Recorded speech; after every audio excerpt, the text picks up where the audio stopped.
Assalamualaikum warahmatullahi wabarakatuh. Ketemu lagi dengan Sasu Integral. Kali ini kita mencoba membahas soal-soal pada bab hukum Newton kelas 10 SMA. Semoga video ini dapat membantu proses belajar adik-adik. Seperti biasa tidak perlu di like ataupun di subscribe. Semoga ini bisa menjadi amal jariah buat kami. Oke. Kita tahu waktu SMP dulu kita mengenal hukum Newton kan ada 3. Kalau hukum Newton 1 itu sigma F sama dengan 0 atau resultan gaya-gayanya sama dengan 0.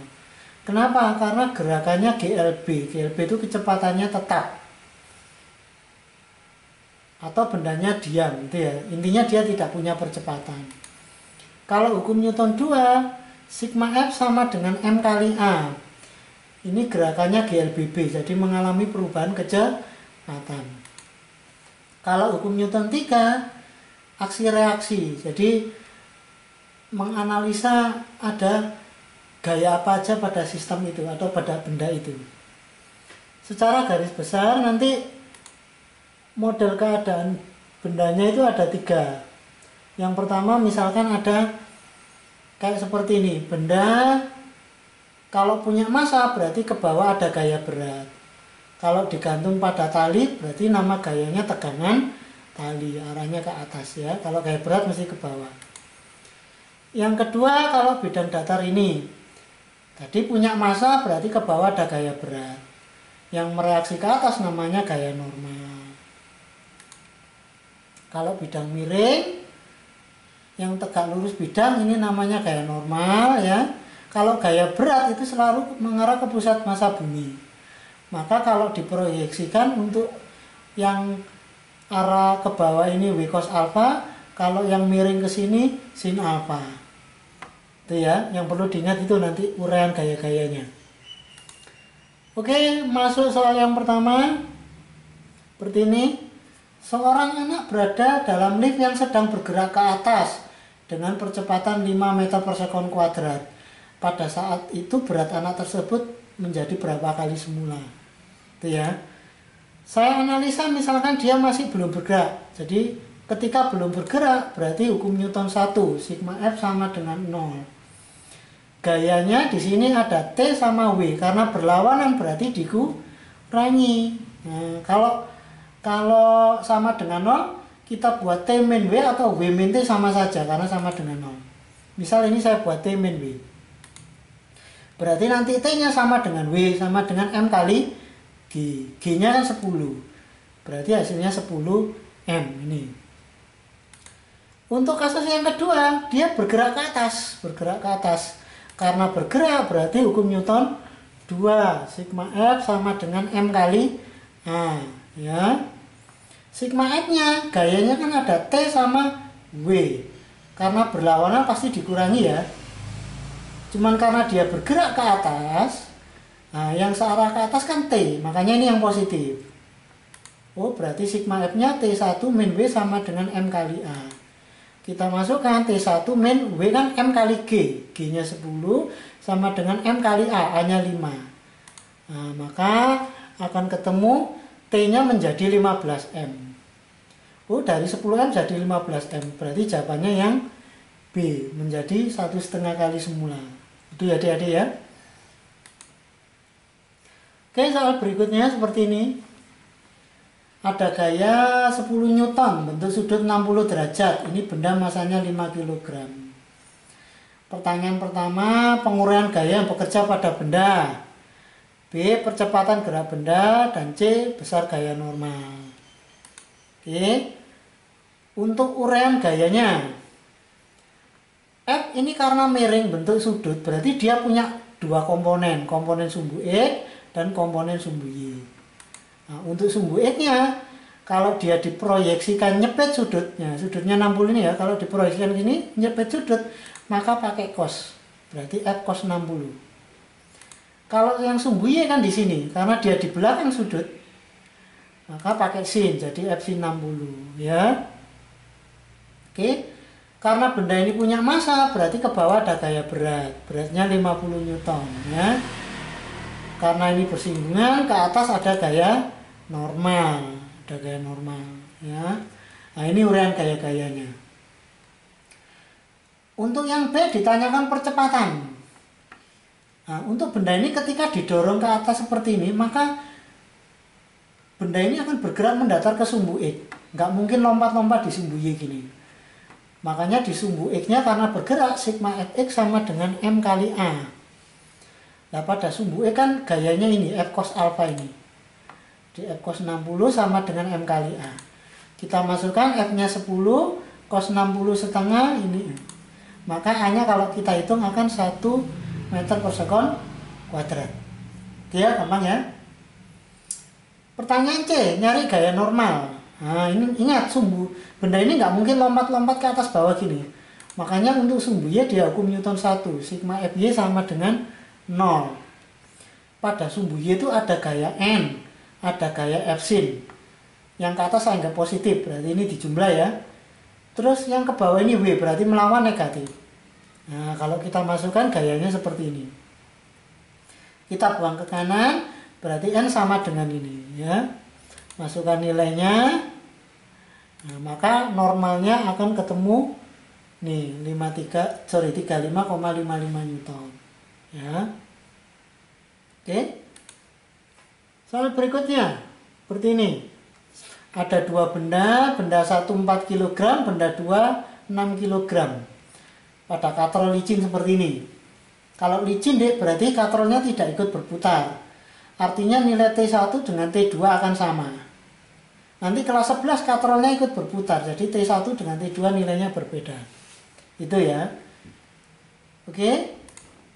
Ayo kita kerjakan. M1 ini 4 kilo tadi ya. Kalau ada benda 4 kilo, berarti ke bawah ada gaya 40 Newton.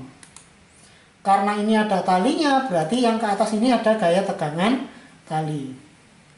Kita lihat yang di sini. Masanya 6 kilo, berarti dia punya berat 60 Newton.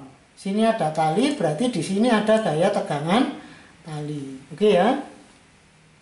Sekarang, karena dia bergerak, karena berat di searah yang searah jarum jam ya, berarti muternya katrolnya nanti yang searah jarum jam ini ya. Oke, saya analisa yang di sini. Saya anggap sistem yang pertama. Untuk yang di sini karena gerakannya turun, berarti yang positif yang W. Yang T-nya yang negatif. Nah, saya masukkan W2 min T sama dengan M2 kali A. Masukkan nilainya. 60 ini ya. Nah, sekarang kita lihat yang di kiri. Yang di kiri. Arahnya ke atas, berarti positif yang T. Yang W1-nya ganti yang negatif ini ya. Oke, saya masukkan, berarti T min W1 sama dengan M1 kali A. Masukkan nilainya, berarti T min 40 sama dengan 4A. Dua persamaan ini kita eliminasi ya adik-adik ya. Ini kita eliminasi. Untuk menghilangkan T-nya saya jumlah. Ini tambah ini hilang. Ini tambah ini 20. Ini tambah ini 10A. Jadi seperti ini. Maka hanya akan ketemu 2 meter per sekon kuadrat ya. Bagaimana nyari tegangan talinya? Nah, coba saya ambil persamaan yang pertama ini ya. Nih, saya masukkan. Berarti T min 40 sama dengan 4 kali A. A-nya kan 2. Kita buang ke sana.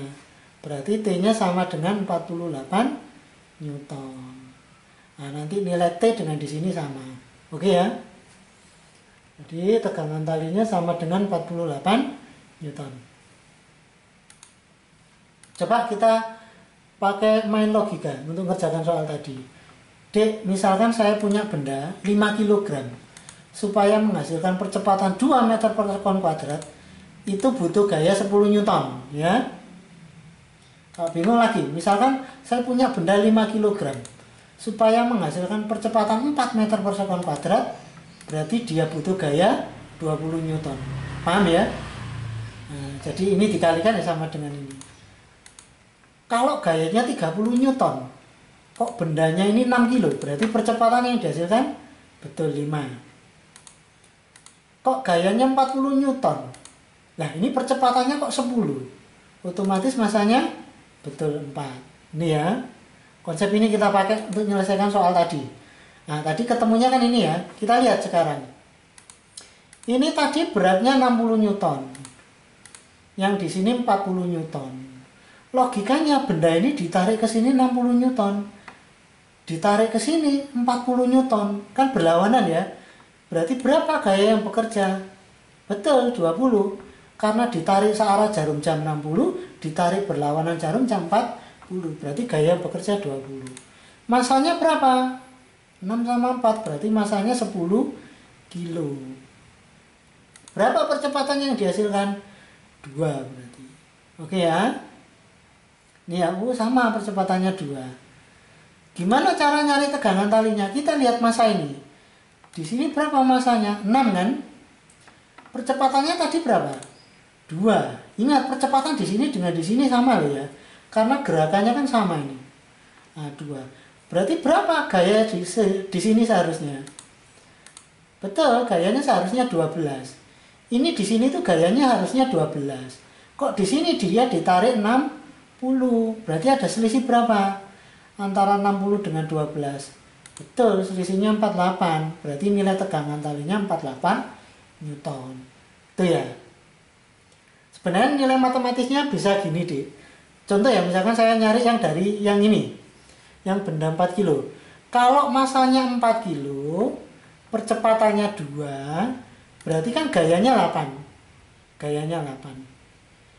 Nah, gaya di sini itu kan ada T sama W. Karena ini gerakannya ke atas, berarti T dikurangi 40. Jadi T kurangi 40. Nah, kita buang ke sini, maka nilai T ini 48 Newton. Sama ya, 48 Newton. Paham ya? Oke, contoh soal lagi, misalkan gini. Nih. 2 buah benda masing-masing 2 kilo dan 1 kilo dihubungkan dengan tali dan ditarik oleh gaya tetap 24 Newton. Besar tegangan tali penghubung berapa? Gitu ya. Kalau ini kita analisa gayanya, kalau ke sini F, kalau di benda ini berarti tegangan talinya ke sini. Kalau di benda ini gayanya kan cuma tegangan tali, berarti ke sana arahnya. Ingat, tegangan tali itu arahnya selalu menjauhi benda. Oke, kita pakai logika tadi. Sistem ini didorong gaya 24. Masanya berapa? 3 kan, dua-duanya bergerak ini, 2 sama 1. Berarti massa totalnya 3. Berarti berapa percepatannya? Betul, 8. Percepatannya 8. Sekarang lihat di sini ya. Ini masanya 1. Masanya 1, percepatannya 8. Berarti gaya di sini harusnya berapa? Nah, ini ya. Ini harusnya 8 Newton. Ya, karena masanya 1, percepatannya 8. Gayanya harusnya 8. Lah gayanya itu apa? Ada F sama T. Karena dia bergerak ke sana, berarti F min T. F-nya tadi kan 24. Nah, dari sini bisa kita hitung, berarti nilai T-nya sama dengan 16 Newton. Paham ya? Kita gunakan metode tadi. Misalkan ada soal seperti ini, ya. Nih, kita lihat analisa gayanya. Ada gaya apa aja? Ini kalau ada benda 3 kilo, berarti di sini ada beratnya 30 Newton. Kalau ini 7 kilo, berarti beratnya 70 Newton. Kita lihat sistem ini. Sistem ini kan bergeraknya sepanjang sumbu ini. Artinya apa? Gaya yang menyebabkan pergerakan benda hanya yang ini, hanya yang 30. Ini nggak ada pengaruhnya. Kecuali kalau ini kasar, ini ada pengaruhnya. Jadi, gayanya berarti berapa yang bekerja? 30 Newton. Masanya berapa? 3 sama 7, berarti 10 kilo. Berarti berapa percepatannya? Betul, 3 meter per sekon kuadrat. Kalau nyari tegangan tali, kita lihat ini masanya 3 kan? Percepatannya 3. Masanya 3, percepatannya 3. Berarti harusnya gayanya berapa? Harusnya gayanya 9. Jadi gaya di sini itu harusnya 9. Nah, gaya di sini itu kan karena pergerakannya turun, berarti 30 min T. Jadi 30 min T. sama dengan 9. Berarti T-nya sama dengan 21 Newton. Itu ya adik-adik. Oke, soal berikutnya. Ini ada soal lagi. Dua balok pada lantai yang licin seperti gambar. Didorong F2-nya 12 Newton, M1-nya 2 kilo, M2-nya 4 kilo. Nah, oke. Kita lihat tadi gayanya 12 Newton ya. Masanya 2 sama 4. Berarti masa totalnya adalah 6. Berapa percepatannya? 2. Oh, percepatannya 2. Sekarang saya lihat di M1 tadi ini kan masanya 2 kilo ya. Masanya 2 kilo, percepatannya 2. Berarti seharusnya gaya di sini itu 4. Ya. Masanya 2, percepatannya 2, harusnya gayanya 4. Nah, gayanya harusnya 4 di sini. Kok dia didorong berapa? 12. Gayanya harusnya 4 didorong 12. Berarti ada selisih berapa? 8. Jadi ada selisih 8. Nah, 8 itu loh yang dinamakan gaya kontak. Ini ya, jadi ini gaya kontaknya 8. Oke? Soal terakhir ya. Sebuah truk dengan masa 2000 kg melaju dengan kecepatan sekian, kemudian menabrak sebuah pohon dan berhenti dalam waktu 0,1 sekon. Gaya rata-rata pada truk selama berlangsungnya tabrakan berapa? Nah, kalau kita tulis masanya diketahui 2000, waktunya 0,1. Kecepatan awalnya 36 km per jam. Kalau jadikan meter per sekon berarti 10. Ya, kecepatan akhirnya 0 karena dia berhenti, ada kata-kata berhenti ya. Ditanya gaya. Oke, kita tahu gaya kan rumusnya F sama dengan M kali A kalau bendanya bergerak. Kita cari A-nya dulu. VT sama dengan V0 plus A kali T. VT-nya 0, V0 10, karena diperlambat berarti min ya. A 0,1. Dari sini A-nya ketemu 100 meter per sekon kuadrat. Ini meter per sekon kuadrat ya. Nah, kalau tanyakan gaya kan M kali A. Berarti 2000 kali 100. Hasilnya 200.000 Newton. Itu ya. Oke adik-adik, sementara sampai di sini. Mudah-mudahan ada manfaatnya. Saya akhiri. Assalamualaikum warahmatullahi wabarakatuh.